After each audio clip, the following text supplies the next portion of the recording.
Hi guys, good evening. আজকে আমরা বানাচ্ছি পনির চাটে। এখানে আছে পনির ভাজা, টমেটো ভাজা, ক্যাপসিকাম ভাজা আর পেঁয়াজ ভাজা। তো আমরা এগুলোতে কাঠি লাগিয়ে নিচ্ছি। কাঠিতে লাগাচ্ছি।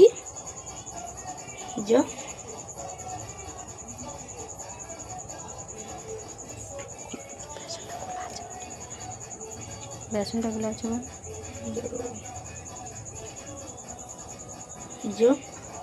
একটা একটা করে সবই প্রায় লাগিয়ে নিচ্ছি আর দুটো করে পনির দিচ্ছি। তারপরে আমরা এটাকে এরকম বেসনে কোট করে এখানে রাখছি। একে একে সবগুলো আমি কোট করে নিয়েছি। এবার তেলে ছাড়বো। দেখো দেখো একটা করে আমি একটা ছেড়ে দিয়েছি। আমি আস্তে আস্তে ভাজবো। আর একটা দেবো। আবার খুন্তি দিচ্ছিস কেন? আমি দুটো করে ভাজছি। খুন্তিটা রাখ, ওটা লেগে যাবে। আগে করতে দে।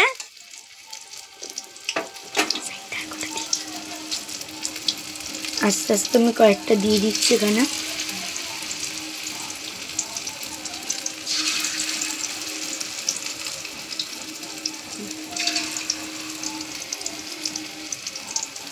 ব্যাস, স্টপ করলাম। এটা হচ্ছে, স্টপ করে তারপর আমি দেখাচ্ছি। হ্যালো গাইস, দেখো আমাদের সবগুলো এক একটা করে ভাজা হয়ে গেছে। তো এবার রিভিউ দেবো। তো নিয়ে আসছি, দাঁড়াও। দেখো আমার বুনু এখন রিভিউ দেবে। কেমন আছে বল। মুখটা দেখা। আমার শুধু মুখ দেখাচ্ছ।